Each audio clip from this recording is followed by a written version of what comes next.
dusenga Imana noneho twumve umwigisha ariko korari isezerano mu rurembo rw'amajyaruguru bakoze batubwiye hejuru umukiranutsi kandi na Hoziyana nabo barakoze batwibutsa ko dukwiriye kugumana n'Imana. Imana nibishimirwe. Tukomeje gushaka Imana rero kandi ni bya buri munsi. Turi muri ya minsi 70 n'ubundi ku rwego rwa DPR twese dusenga Imana. Iki ni icyumweru cya 4 turimo turavuga rero hejuru kuranya Imana kandi tukayishima nyakuri dutunze imitima itunganye. Imana rero baho umugisha reka dukomeze dusenga Imana tuyibe imbere kandi by'umwihariko reka dufata akanya gato kugira ngo dusenge kugira ngo twese twakire ijambo ry'Imana. Urakoze Mana yacu, turagushimiye icyubahiro n'ikibi cyawe, uzi bidukwiriye kandi tugushimiye ko ijambo ryawe ujye uridutegurira kugira ngo ribashe kudukomeza no kudufasha. Tugeze mu mwanya wo kuryakira, dusengeye umukozi wawe kugira ngo uko abanye nawe iminsi yose itambutse ibiri n'uyu munsi wa none wo kuwa gatatu ukomeze umushyigikire, umwuka w'Imana abane nawe kandi ijambo rya rimanukana imbaraga n'ubutware n'ububasha kandi tugire umumaro mu mitima yacu twese. Tumusabiye umugisha natwe turawisabiye, reka twese tugubwe neza kandi twakire imigisha ivuye mu ijuru muri uyu mwanya mu izina ry'umwami wacu Yesu Kristo, amen. Turashima Imana kuri uyu munsi wa gatatu turi kumwe tuganira ku kuramya Imana no kwishima nyakuri. Umunsi wa mbere twatangiye turi kureba uburyo Imana yaturemye kandi turema mu buryo tukenera, mu buryo dushaka, turarikira kuyiramya twifashishije amagambo ari mu byakozwe n'intumwa igice cya 17. Ariko tubona ko rimwe na rimwe tujya duhusha aho kugira ngo turamye Imana, iyo atari Imana turaramya ariko turamya ibindi. Umunsi w'ejo twarebye Imana turamya iyo ariyo, kuko kugira ngo turamye Imana neza nuko tuyimenya, nuko tuyisobanukirwa, tukamenya iyo ariyo. Twayivuze mu mbaraga zayo, tuyivuga no mu rukundo rwayo. Twifashishije amagambo ari mu Kuva igice cya 34 murongo wa 6 kugeza ku wa 8 n'uwa 9. Uyu munsi turaza kuvuga iyo turamya Imana neza uko bisa. Kuramya Imana nyakuri, kuyishima nyakuri, ese bisa gute? Cyangwa se iyo bitabaye ibyo nabyo bisa gute?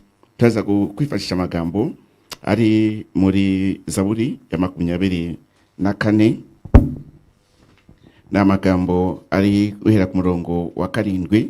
Ndaza gusoma ni Zaburi ya 15. Aya magambo aravuga ni Zaburi ya 24 murongo wa 7. Aravuga ngo mwamarembo mwe nimwona muke, mwamarembo y'iteka mwe nimweguke, kugira ngo umwami w'icyubahiro abyukuruke. Uwo mwami w'icyubahiro ninde? N'Uwiteka ufite imbaraga n'amaboko, n'Uwiteka ufite amaboko yo kurwana. Mwamarembo mwe nimwona muke, mwamarembo y'iteka mwe nimweguke, kugira ngo umwami w'icyubahiro abyukuruke. Uwo mwami w'icyubahiro ninde? Uwiteka Nyiringabo niwe mwami w'icyubahiro. Amagambo nanone muri Zaburi ya 15, amagambo tumenyereye cyane, aravuga ngo Uwiteka ninde uzaguma mu ihema ryawe, ninde uzatura ku musozi wawe wera? N'ugendera mu bitunganye, agakora ibyo gukiranuka, akavuga iby'ukuri nk'uko biri mu mutima we, utabeshyeresha abandi ururimi rwe, ntagirire nabi mugenzi we, ntashyushye inkuru y'umuturanyi we. Mu maso ye umunyagisuzuguriro arahinyurwa, ariko abatinya Uwiteka arabubaha. Icyo yarahiriye ni nawe cyamugirira nabi ntazivuguruza. Ntaguriza ifeza kubona indamu zirenze urugero, cyangwa niyemera ibiguzi kutariho urubanza. Ugenza atyo ntabwo azanyeganyega, ntabwo azanyeganyezwa. Rero tuganira kuri aya magambo, mwatekereje cyane kuri iki kintu cyo kuramya Imana nyakuri. Tuza kugaruka mu gihe Abisirayeli babayemo. Ni amagambo ari mu gitabo abantu baza gushaka kuyasoma, amagambo ari mu gitabo cya Samuel wa mbere guhera ku gice cya 2 kugera ku gice cya 4. Icyo gihe rero Abisirayeli babayeho bari mu kintu cyitwa ubuhenebere, bari mu kintu cyitwa kugwa no guhirima. Igihe rero inzu y'Imana yari ihari, urusengero rw'Imana ruhari, abatambyi, umutambyi mukuru yari Eli yari ahari, kandi imirimo ya mirimo twita ngo ni imirimo y'Imana yarakorwaga. Kuri byari mu kavuyo, umutambyi biravuga ngo yari yarahumye atakibona. buriya hari aho bigera iyo abantu iyo tuvuze kutabona kwari ukutabona mu buryo bw'umubiri, ariko ari igihe abatambyi babaho batabona no mu buryo bw'umwuka. Ni ukuvuga ngo ayobora itorero bakariyobora uko nyine uko babyumva, ibintu byose bakabikorera mu mubiri. Ibyo babona bakavuga ati abo barakiranuka, aba nibo bakozi b'Imana, abangaba ibyo babonesha amaso nibyo bagenderaho. Kandi biravuga ngo twebwe ntabwo tureba kubiboneka, ahubwo tureba ku bitaboneka. Bitaboneka ni handi Imana iduhishurira ikaduha noneho gucengera no kugera kure cyane birenze ibyo abantu batwereka. Burya ari abantu bazi gukina bajishisha mu bintu by'Imana, cyane cyane abo bantu bavukiye mu itorero nk'umudamu wanjye, ariko we nyine we n'umuramyi nyakuri akunda Imana cyane. Ariko abo bana bakuriye mu itorero ndamushima kuko nawe yaramerekeje muri iyi minsi yose. Abana bakuriye mu itorero ibintu byo mu itorero rabizi cyane. Ariko uyu mutambyi witwa Eli yari yarahumye, ariko nanone tubikuriye mu mwuka yari atakiri wa muramyi nyakuri, kuko yageraga igihe Imana ntiyongere no kuvugana nawe. Niyo mpamvu rero ubona mu bya Samweli, igihe Samweli yamwegerejwe, igihe cyarageze Imana imucaho ijya kuvugana n'umwana witwa Samweli. Ariko nubwo yahumye, kubera ko umuntu abaye umunyedini igihe kirekire, imvugo y'Imana arayimenya, agendera kuri nyine za nkovu z'imiringa, agendera mu byakera byahise, icyo twita ngo ni experience. Uzumva abantu b'Imana avuga ati ngewe iri torero ndimazemo imyaka 38, ibyaryo ndabizi neza. N'imvugo y'Imana barayimenya, nubwo bo Imana itavugana nabo, ariko iyo Imana ikoze bamenya ngo Imana irakoze. Iyo Imana ivuze barabitahura, nubwo atari bo Imana ivuganye nawe. Yafashije uyu mwana Samweli amenya ko Imana ivuganye nawe. Muri icyo gihe rero cyari igihe cyo kutaramya Imana mu by'ukuri. Ni ukuvuga ngo ibikorwa twakwita ibikorwa bigaragaza gusenga no kuramya Imana byari bihari, ariko Imana itarimo. Bibiliya ikavuga ngo no muri icyo gihe ibyaha byari byaragwiriye, abantu bakoraga ibyo bashaka. No kuvuga ngo ibitambo barabizanaga, kuko ubona ko kugira ngo bibe biri ku gicaniro bitekwa nuko byabaga byaje, ariko gukiranuka ntako. Ni ukuvuga ngo abantu barakora ariko badakiranuka. Noneho abana bo kwa Eli bakaba gahebuzo, biravuga ngo nyine bakoraga ibyo bishakiye, inyama bakazirya, bakajya bafata abakobwa babaga baje gusenga bakabasambanya, nuko abantu bazinukwa ibyo Uwiteka Imana n'ibye byose. Abantu b'Imana barabizinukwa. Rero iyo tutari kuramya Imana nyakuri, bizana impanuka, bizana ikibazo gikomeye cyane. Yaba ari kuri babandi bashaka Imana, yaba n'abandi bari bahari, ujya kubona ukabona umwe aciye aha undi aciye aha, noneho abantu bakakomeza kuvuza ingoma, ivuga butumwa, turagira konseri, nuko nyine nuko muri iyi minsi bidahari, ariko usanga abantu bakomeje muri ibyo, ariko umusaruro ukaba muke cyane. Rero kuramya Imana nyakuri yo kwabuze, nuko nyine haba impanuka nyinshi cyane, ibizira biragwira, kandi abantu bakomeza gutekereza ko Imana iri kumwe nabo. Bibiliya ivuga ngo no muri icyo gihe ijambo ry'Imana ryari ingumi. Ntabwo ari ijambo, ntabwo ari Bibiliya, ni ijwi ry'Imana ryari ingumi. Aha rero iyo abantu bavugana n'Imana babaye ingumi, abantu bose babagendaho, kandi n'abatekamutwe baba benshi. Ni ukuvuga ngo Imana yumvaga nta mpamvu ifite kuvugana nabo. Hari igihe twigeze gusenga, noneho tukajya tuvuga ngo Mana turondoshe, Mana noneho bimara iminsi nta kintu Imana iri kuvugana natwe mu ijwi ry'ubuhanuzi. Umunsi umwe Imana iratubwira ngo ko mbarondora nimwihane mugira ngo nzaba muri ibyo mvugira ubusa. Rero bikaba ikibazo, ijwi ry'Uwiteka rikaba ingume. Bari bafite logos, ijambo ryigishwa, ijambo risomwa ryasesenguwe, ariko icyo baburaga ni rema, ni ijambo Imana ivuganye n'abantu bijyana na situation barimo. Babuze rero ibyo, noneho batangira kwirwariza. Ikintu rero cyantangaje muri iyi minsi ndi gusoma aya makuru, uko nubwo bari bameze gutyo, no kuvuga ngo igitekerezo cyo kumenya ko bari mu ntambara y'umwuka, nyine aba bantu bameze gutyo batari hafi y'Imana ngo bayiramye by'ukuri, igitekerezo cyo kuba bari mu ntambara y'umwuka ntacyo bagira. Ni ukuvuga ngo bararegeza, nyine baricara ugasanga nta ntwaro bafite, nuko nyine iyo bamaze kuregeza baragenda, noneho bakamera nk'aho babanye amahoro n'abanzi b'Imana. Ni ukuvuga baba inshuti z'abapagani, barasangira bagasabana, ujya kubona ukabona ibintu byose nyine barabikora kimwe, nuko nyine nta kibazo. Nta nubwo birirwa baruhanya bavuga ngo turashaka ibyo gukiranuka, reka reka reka. Igihe rero cyarageze, ahubwo byarantangaje cyane.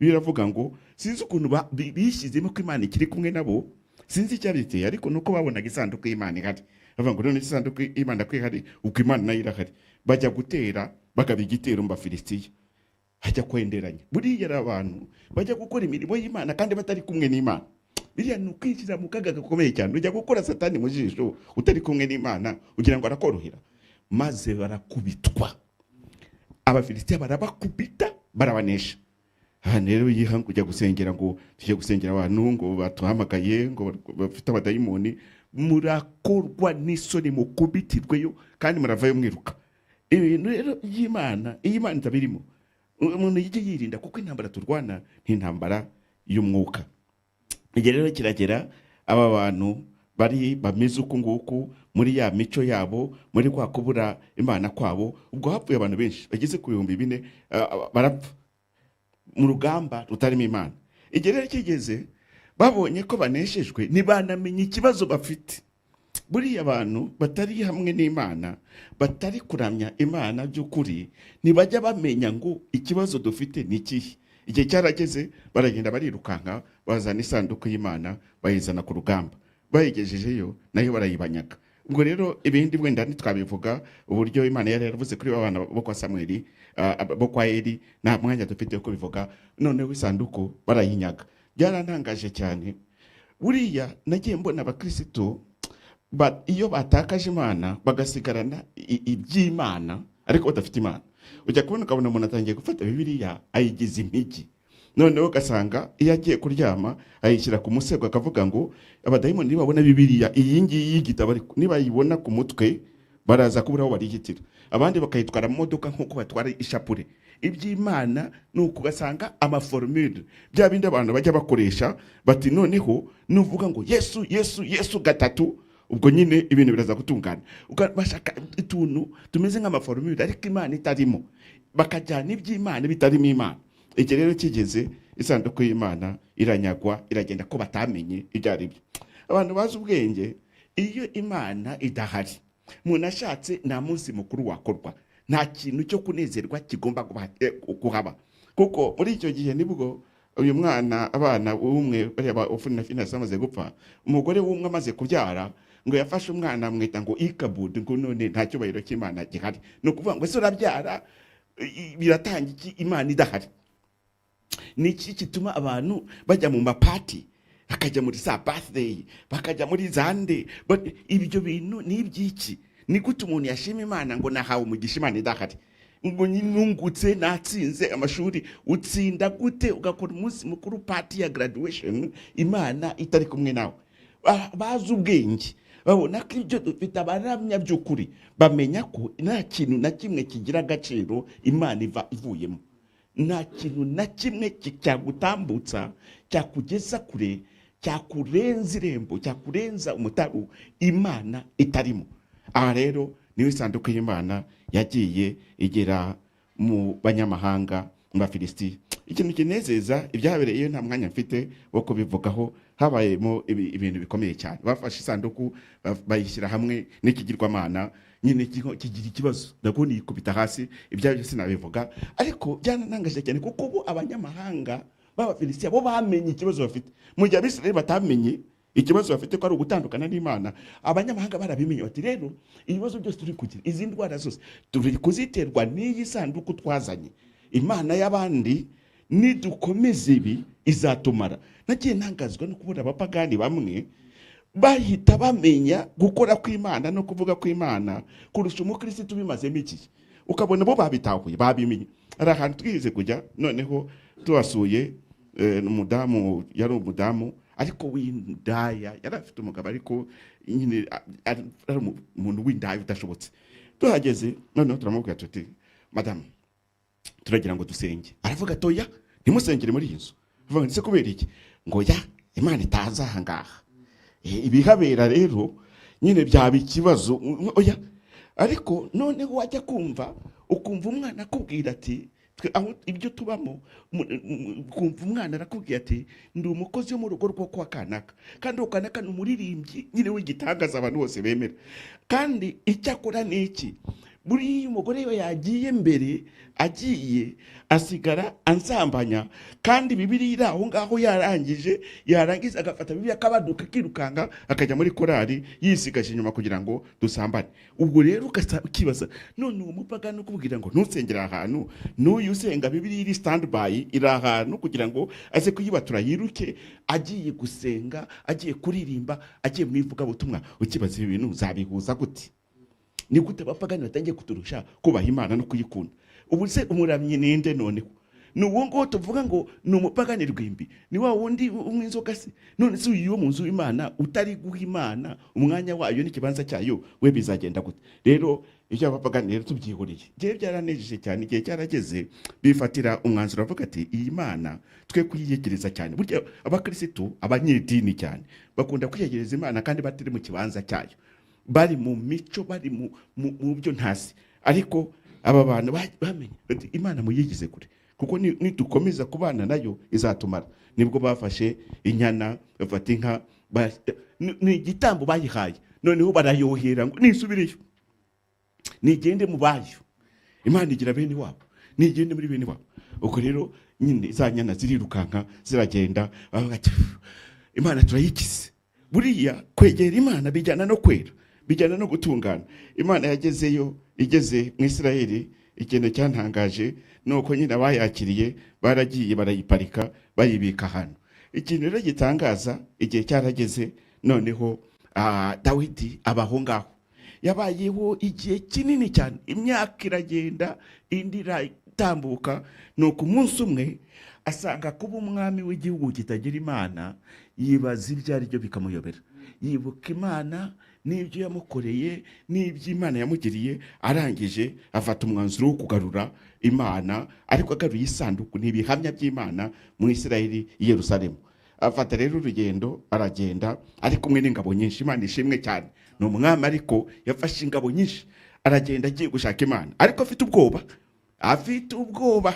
Ahageze nuko nyine baragenda, nubundi bakora nk'ibyo abanyamahanga. Buriya ari ibintu abanyamahanga bakora Imana ikabihanganira. Ubundi batwaye isanduku ku igare ntabwo ibyo bintu, igisanduku Imana ntitwarwa ku igare. Ubundi biravango abatambyi baremererwa n'isanduku y'Imana. Ubwo rero nabo baragiye isanduku y'Imana bayishyira ku igare. Abanyamahanga barabikoze, Imana irishima. Bivango icyangombwa nuko bamenye ko ntashobora kubangikana nabo.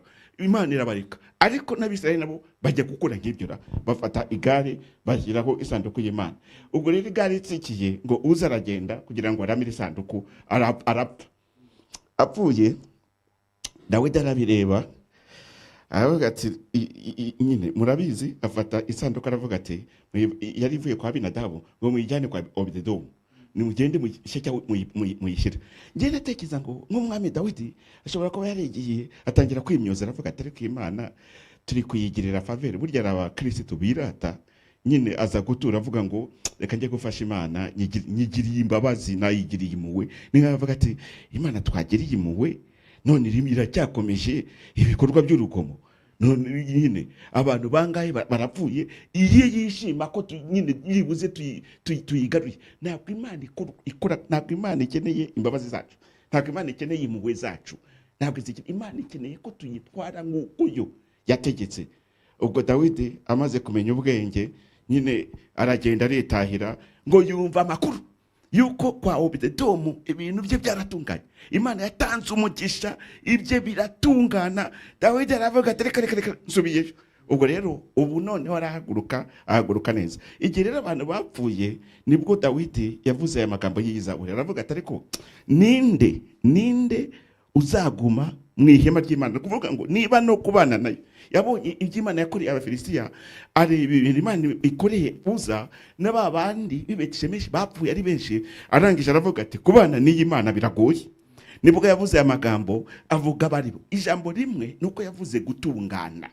Kuramya Imana by'ukuri ni ugutungana, ni ukugira imico y'Imana, ni ukwera mu ngeso zose, ni ukwera mu byo dukora, mu byo tuvuga, uko twambaye. Twavuze kuri aya magambo avuga ngo mu bwenge bwacu, mu mutima, ku mubiri, aho hose hagomba kugaragaza kubaha Imana, tukayikundisha imitima, ubwenge n'imibiri yacu imbaraga zacu zose zikayikorera. Ngo iyi Mana ninde wakwibeshya ngo agume mu ihema ryayo atameze uko? Arabimenya, afata umwanzuro aravuga ati namenye icyo gukora. Nibwo yafasha abatambye ajyana nabo, baremererwa n'isanduku y'Imana, bayitwara mu cyubahiro cyayo. Nuko nyine afata abatambye batamba ibitambo. Biyavuga ngo uwo munsi agarutse i Yerusalemu yaje afite ubwoba, ariko ati nitugera i Yerusalemu turaba itatwicira mu nzira. None biyavuga ngo bateraga intambwe zingahe bagahagarara bagatamba igitambo. Imana ishimwe. Ahari kuramya Imana nyakuri ntago umuntu yizigama, nta n'abantu birebaho, nta n'imibare umuntu agira avuga ati arasigara ngaheze abana ko bazajya ku ishuri. Reka nta mibare. Umuntu iyo yamaze gutwarwa yinjiye muri uwo mwanya wo kuramya, yibagirwa imishinga ye, yibagirwa za bezo yarafite, yibagirwa amafaranga yarafite muri konti uko angana n'ayasigaye. Ibyo byose biragenda, hagasigara ugukomera kw'Imana. Navuga ngo njyewe ubwanjye n'ibyanjye byose mbihaye Uwiteka Imana. Ubwo rero intambwe bagahagarara, akongera agatamba igitambo. Nuko baragenda batunguka mu marembo y'i Yerusalemu. Bari kuri ayo marembo, Imana ishimwe cyane, nibwo batangiye guhamagara bari babanjira isanduku, batangira kubwira abari mu murwa, kuko umurwa wari ukinze. Babwira abari mu murwa ngo aya marembo ntakinguke kugira ngo umwami abyukuruke. Kubyukuruka ni nk'aho ngo umwami yari yarasinziriye. Ntabwo ari ugusinzira, Imana Uwiteka ntisinzira. Ariko nyine ibimenyetso byose byagaragazaga ko Imana itabatuyemo, itababamo. Imana nabo byari amahara kubiri. None arangije ati ni aya marembo niyiguke.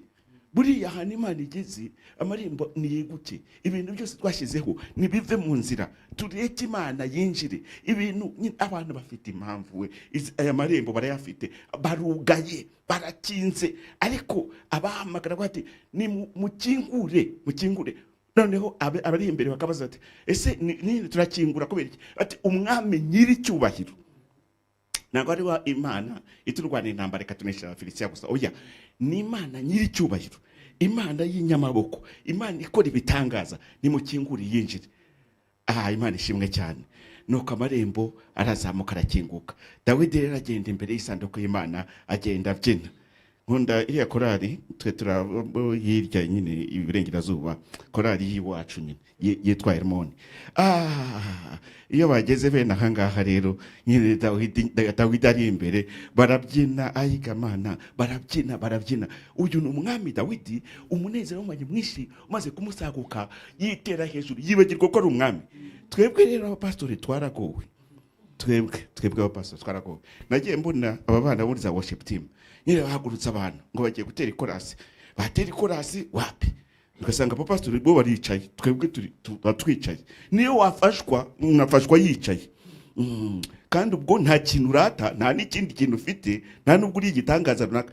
Nta muntu wigeze uzura ngo asenge umuntu arazuka, nta muntu, nta gitangaza kimwe. Ariko ukabona umuntu aricaye yabyinje mu ntebe, ngo waguruka uko bavuze ngo turirimba indirimbo ya mbere yahindangiza iziranira. Nakwibaza aniki nje mfashwa nkumva nasimbuka, ariko ngabona abandi bose nyine bagenzi banjye baricaye baratundaraye ku ntebe zabo. Ndavuga ariko nje ni maguruka ndabandi kugaragaza abagenzi banjye nabi, reka nanjye nidundarike nk'abandi. Ariko nyibaza kuki badahaguruka? Ugasanga umuntu arasubiramo ngo rwose tuhaguruke twese duhimana icyubahiro. Umuntu ufite amaguru yombi, ufite amaboko, ufite ubuzima, haguruka. Wapi? Ariko Dawidi w'umwami aragenda yitira hejuru, umunezero kubona Imana yabembeye itabamaze ngo ibiyicire mu nzira. Umunezero mbana mwinshi avuga ati ngiye kuba umwami w'igihugu kirimo umwami w'abami. Imana ishimwe cyane. Dawidi aragenda arabyina, arasimbuka, aritakuma, umwitero araguruka niyabyitaho. Buriya niko bigenda iyo abantu bari kuramya Imana by'ukuri, bariyibagirwa. Niwibuka kuri dogiteri, ntabwo wibuka ko ari afande koroneri, ntabwo wibuka ko uri umugabo w'icyubahiro abantu bose bemera bashima. Ibyo byose biragenda bikabura, ugasigara wowe n'Imana, hagasigara wowe n'Imana yawe.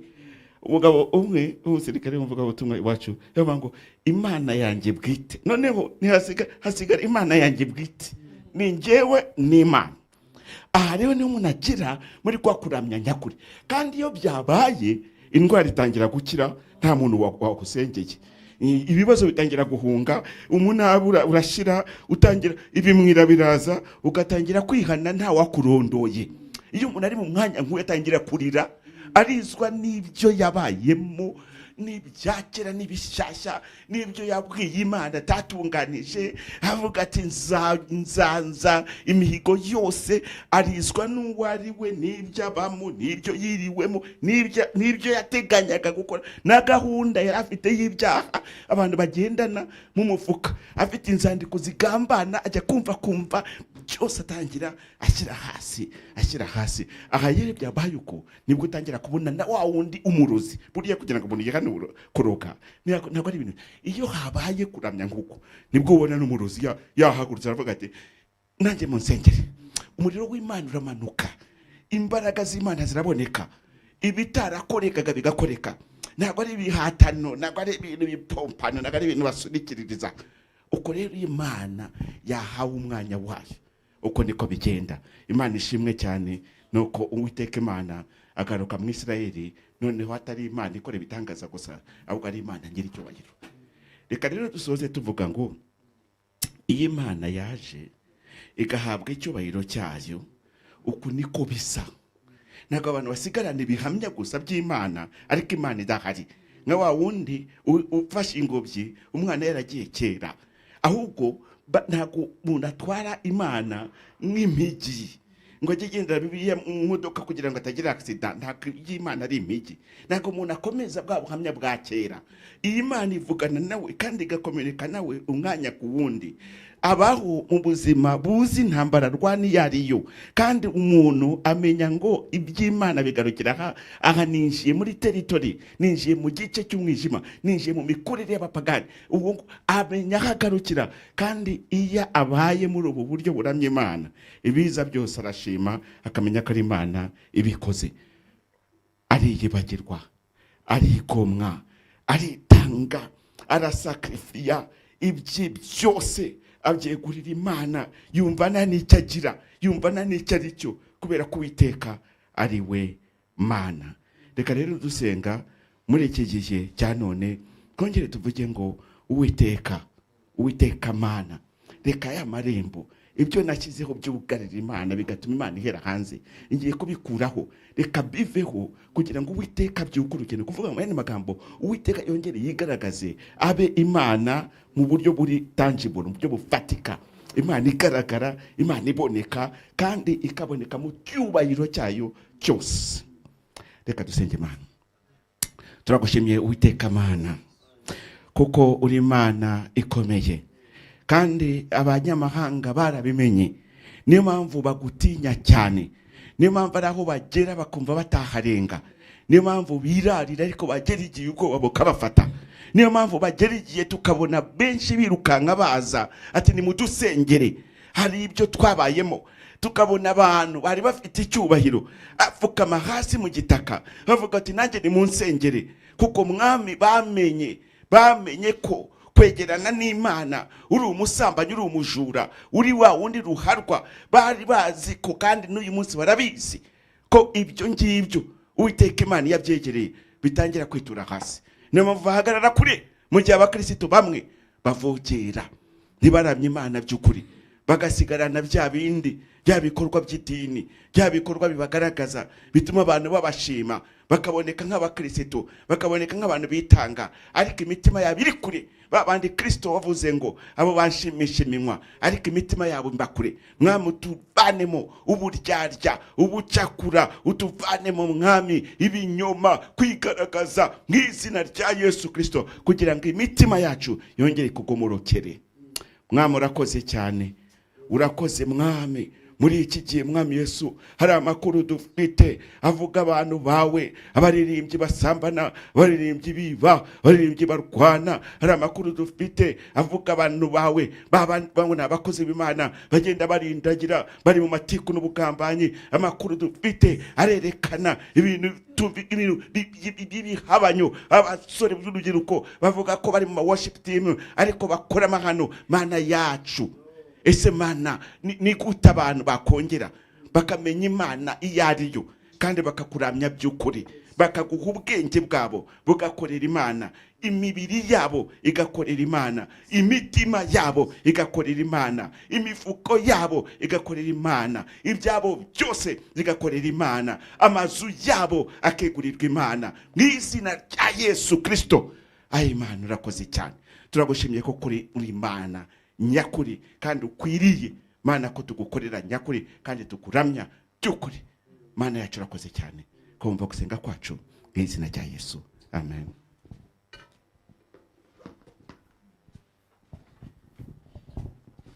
Dushimye Imana ku bw'ijambo ryayo tumaze kumva. Imana mu ijuru nibishimirwe kandi nihabwe icyubahiro.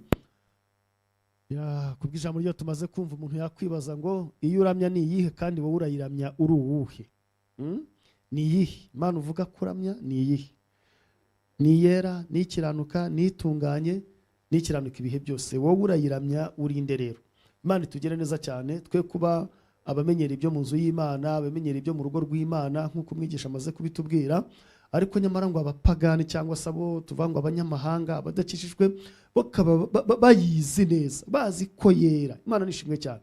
Nguriya mubyeyi aravuga ati ngewe inzu ntimuyisengeremo, ntimuhamagara Imana ngo izahaha kuko ibintu ihabona ibintu izibihabera. Oya, ntabwo bikwiriye. Imana yo mu ijuru tugire neza kandi Imana yo mu ijuru idufashe cyane. Rero reka turamye iyo Mana tuyizi neza ko yera, ikiranuka kandi itunganye. Hanyuma rero kuyiramya kwacu kube uguhere mu mitima yejejwe, imitima itunganye, imitima ikiranuka, kuko ntibangikanwa n'ibyaha, ntibangikanwa n'ibigirwamana, ntibangikanwa no gukiranirwa. Imana rero iha umugisha Pastor tuganira ijambo ry'Imana, kandi yaranakoze cyane iyi minsi 3 yose kwitanga akaboneka. Imana imuhe umugisha mwinshi cyane. Pastor turabashimiye Imana ibaha umugisha. Iminsi 3 no kubihuza n'akazi byose ntibiba byoroshye, yego, ariko kuba mwarigomwe mukitanga mwarakoze cyane. Imana ibaha umugisha kandi dushimiye n'Imana yabashoboje rero, kandi twarariye rwose kandi twarabyumvise, kandi Imana izakomeza kubana natwe. Reka rero dusengere ibyifuzo biri hagati muri twe nk'uko twabivuze, ariko icyo gikomeze kibe gikuru cyane rwose. Abo hanze bivugwa ngo ntibakijwe ntibaturushe kuba bamenye ino Mana kuko bazi ko yera. Wowe rero kuko bibyirukiyemo cyangwa mugani ubimazemo igihe runaka, oya wiririmba, wisenga, wikora ibi nibi, wigira gute byo mu nzu y'Imana cyangwa ibyo uvuga ko ari iby'Imana, ariko kandi ngo nurangiza ubyoroseho na ya mirimo mibi cyangwa se ube ariyo wabanje gukora. Oya, uko siko kuramya Imana nyakuri. Ahubwo kwiramya nyakuri nuko dutunga imitima itunganye, turirimbe, tujye muri worship team, tudiyakone, dukora imirimo runaka, tubwirize, twigishe, ariko dutunze imitima yo gukiranuka kandi no gutinya Imana no kwiha icyubahiro cyawe nk'uko bikwiriye. Imana ibidushoboze mu izina rya Yesu, amen. Hamwe n'ibyo ko imitima imaze gukira, ijambo ry'Imana ritumurikiye, rituyoboye, ryongeye kuduhugura no kuduhanira gukiranuka, reka tubwire Imana na bya byifuzo byacu, reka tubwire Imana na bya bindi bitandukanye dufite mu mitima yacu kandi ibasha kubikora. Abagabo barayisenga ikabumva, abadamu bigenda gutyo, urubyiruko, abasore n'inkumi, umuntu wese, imfubyi, abapfakazi, twese turayibwira kandi katwumva. Reka rero dusenga Imana. Mana Data wa twese uri mu ijuru, ijambo ryawe ratubwira ngo nidusabe tuzahabwa kandi dushake tuzabona, icyubahiro n'ikibi cyawe. Kandi ijambo ryawe ratubwira ngo tubanze dushake ubwawe bw'Imana no gukiranuka, ibindi bizaza nyuma tubyongerewe. Tugushimiye ko nubundi aricyo tubanza iteka ryose, tuba twifuza kwezwa no kubonezwa, kandi ijambo ryawe ryurukira kugira ngo riduhanire gukiranuka. Urakoze rero, tugutegeye ibiganza kandi mu mitima yacu turahagutse, turakubwiye ngo Uwiteka Imana, ngwino urebe ibyifuzo by'ubwoko bwawe. Twese abari muri Yesu ko tugutakira nuko tukwifuza, dufite ibyifuzo bitandukanye kandi n'ibigari ni byinshi, ariko tugushimiye ko wowe ubwawe wishoboye kandi ubasha ibyo byifuzo kubisubiza. Icyubahiro n'ikibi cyawe. Birashoboka ko hari inzira zitandukanye umuntu yaba yarakoreshe kugira ngo ikibazo cye gikemuke bikanga. Zimwe muri izo nzira twavuga abaganga, twavuga kugana amavuriro, ariko bikananirana, akava ibunaka akajya ahandi, ariko nanone indwara ye igakomeza ikananirana. hari indwara zananiranye kuko zinazwi ariko ngo ntibishoboka ko zakira, zararenze. Hari n'izindi ariko nanone zabuze, nanone bagapima ntibamenye ngo ikibazo ni iki. Ibyo rero birenze ubushobozi bw'umwana w'umuntu, ariko ntabwo birenze ubushobozi bwawe. Niyo mpamvu dusenze ngo ugire icyo ukora. Birashoboka ko hari izindi nzira zakoreshejwe, umuntu agatakira mugenzi we, yana agatakira imiryango, agatakira inshuti, ariko bakamwirengagiza cyangwa se nabo bakaba ntacyo bafite. Wowe rero si kumeze, ntabwo uri Imana utakirwa ngo wirengagize, kandi nanone ntabwo uri Imana ubura ubushobozi. Niyo mpamvu dusenze kugira ngo usubize uriya muntu. Icyubahiro n'ikibi cyawe Mwami. Iby'ubwenge bw'abana b'abantu bananiwe ubwawe wabasha kubikora mu izina rya Yesu. Iby'imiryango yananiwe n'inshuti n'abavandimwe ubikore kuko uri Imana mu izina rya Yesu. Kandi si ikibazo cy'ibihe bimaze. Urakoze mwana w'intama w'Imana, tutitaye ku myaka bimaze, tutitaye ku gihe bimaze, twebwe turasenze Mwami, dusenganye kwizera, tuguhamagaje kwizera, twishingikirije urukundo rwawe, twishingikirije imbabazi zawe. Haleluya. Paulo yaravuze ngo ubwo itimanye umwana wayo ikamutanga ku bwacu, burite kumuduhana n'ibindi. Ndagushimye mwana w'intama w'Imana. Kristo watanze araruta ibyo kurya n'ibyo kunywa by'uyu mubiri. Kristo watanze araruta imyambaro n'amazu. Kristo watanze araruta mu izina rya Kristo ibindi byifuzo bitandukanye. Cyari gikomeye nuko tumuhabwa, cyari gikomeye nuko tubona ubugingo muri we. Urakoze rero, niyo mpamvu rero bya bindi nabyo dusenze kugira ngo ugire icyo ukora, kuko uri Data wa twese mwiza. Ndashoka hari abantu bafite imanza zimaze igihe runaka, baraburanye biranga, baranisobanuye wenda ahari bati nta n'ibimenyetso byumvikana, ariko ibimenyetso birahari. Ubwe afite uko kuri, ariko hari ukundi bijya bigenda. Niyo mpamvu dusenze, buranira abantu bawe Mana, ufite imanza z'igihe kirekira, ufite imanza z'igihe gitoya, abahugujwe ibyabo, turabasengeye mu izina rya Kristo. Imfubyi n'abapfakazi ubiteho. Urakoze mwana w'intama w'Imana. Mwese umuntu yabura kirengera, yabura kivuganira bijya bibaho, ariko tugushimye kuri Imana ubasha kuvuganira bawe. Icyubahiro n'ikibi cyawe. Urakoze kuko uri Data wa twese mwiza, wishyuriza abantu Mana. Hari igihe tuvuga ngo bafite amadeni, tukumva ni ideni ry'umuntu, umuntu agomba kumwishyura. Icyo ni kimwe kirahari, ariko hari n'abandi nanone bafite ibyabo bahaye abantu kandi babaka ntibabibahe, kandi nabo byakagombye kubagira umumaro. Turabasengeye rero ababuze ubwishyu butange, kuko uri Data wa twese mwiza. Ariko n'abandi birengagizwa kandi bakabima ibyabo, amafaranga yabo, ibikoresho byabo. Ishyuriza abantu bawe Mana, ishyuriza abo bakopye mu izina rya Yesu. Turabasengeye abacuruzi, turabasengeye Mwami ubiteho, dusengeye umuntu uwo ari we wese kugira ngo uko umuntu agushaka Mwami umwiyereke kandi umubone akubone. Urakoze kuko uri nyiribihe. Turagushimye kuko ubasha gukora ibirenze cyane ibyo twebwe dutekereza, ibyo twebwe twibwira, ibyo dusengera, ibyo tuvuga. Ariko turagushimye. Urakoze Mwami, na cyagiye tutarabumbura iminwa yacu ngo tugire ibyo tukwereka. Tugushimye ko mu mitima uba wahabonye. Nuko icyubahiro n'ikibi cyawe turagushimye kuko witeguye kudukorera ibirenze ibyo twe dutekereza n'ibyo twibwira, kubw'urukundo rwawe n'ubuntu bwawe n'imbabazi zawe, mu izina ry'umwami wacu Yesu Kristo. Amen. Imana ibahe umugisha. Tumaze gusenga kandi iyo dusengera twumva, tugeze ku musozo w'iteraniro ryacu. Dushimye Imana ko yabanye natwe, kandi namwe turabashimiye abadukurikiye mwese. Imana yo mu ijuru ibahe umugisha mu izina rya Yesu. Kubigendanye na kwa gukorera Imana ari ku nyubako y'urusengero turimo twubaka, impamvu tuyivuga, umuntu ashobora kuvuga ati ariko iyo nyubako imbere yavugiwe, nawe uhageze wabona ko ikwiriye kuvugwa koko. Ntabwo ari urusengero rutoya, ni urusengero runini cyane, ni urusengero rugari kandi rugendanye n'igihe tugezemo, rugendanye n'inyubako ziri muri uyu mujyi wa Kigali. Niyo mpamvu rero duhora turuvuga, kandi niyo mpamvu wumva ruvuzwa iminsi, nuko rutakuba ku munsi umwe, rukeneye byinshi bitandukanye, ibiri tekinike. Ubwo rero Imana ibahe umugisha bakomeje kwitanga. Konte y'inyubako ni iriya, barimo barakomeza kwitwibutsa, iri muri Beka. Imana ibahe umugisha, kandi amasengesho yanyu arakora, ubutunzi bwanyu burakora, kwitanga kwanyu birakora. Imana rero ibahe umugisha, kandi hamwe n'ibyo dukomeje no gusenga no gukora byinshi dusabwa kugira ngo turebe ko no kongera guterana byakunda. Birashoboka, hamwe n'inkunga yawe, hamwe n'amasengesho yawe, ibyo birashoboka. Inzego zibishinzwe zaza zikareba ibyakozwe byose, ibigendanye no kuzimya inkongi z'umuriro, ari ibigendanye n'amakamera n'ibindi byose byinshi. Ibyo rero birashoboka, twarabikoze, turimo turabisoza, kandi twiringiye ko Imana hari ikizakora. Hamwe n'ibyo rero umurimo urakomeje, si ibyo byonyine, ntabwo turasoza inyubako, ariko dukomeze dutanga uko dushobojwe. Imana ibahe umugisha. Cya 10 n'amaturo nabyo bikomeje gutangwa rwose. Ni umurimo w'itorero, kandi ababizi barabikora n'umugisha wabyo. itorero rikiri mu isi tuzakomeza dutanga amaturo, tuzakomeza dutange icyacumi, nirivuga butumwa rikomeze naryo ubwaryo rikorwe n'indi mirimo yose yo mu nzu y'Imana, kuko tudafite umuriro ibi ntibyakunda, ntago byakwemera. Imana rero ibaha umugisha. Konte bamaze kuzibereka, Momo Pay bakomeje kuyibereka nayo. Imana ibahe umugisha, nukwibukiranya, kandi nanone n'abakene nabo barafashwa kumwami Imana abashoboje. Hari Momo Pay y'abakene, hari konti inyuzwaho nanone gufasha abakene, Momo Pay n'iriya, hanyuma no muri banki y'abaturage hariyo konti. Nabwo rero Imana ibahe umugisha mwinshi cyane. Dusoreje ahangaha, mwakoze kubana natwe, Imana ibahe umugisha. Hanyuma ari umurimo w'Imana ukorwa muri ubwo buryo butandukanye, hari gukora ku butunzi bwawe, ariko hari no gusenga nanone, kandi dukora ibyo byose dukora ku butunzi bwacu, ariko tuzirikana no kuba imbere y'Imana, dukoresha uburyo bwo kuyisenga no kuyinginga, kugira ngo igire icyo ikora, ihembure umurimo wayo, ihembure abakozi bayo, ihembure itorero ryayo, ibane n'abakristo, ibane n'abayobozi, ibane natwe mu buryo bwose. Imana rero ibahe umugisha. Mu mwanya washize twashimiye pasiteri, n'ubundi mu gusoza turongeye tubigarutseho, turamushimiye. Yarakoze kuduha ino minsi 3, yarakoze kutugaburira ijambo ry'Imana. Imana imuhe umugisha.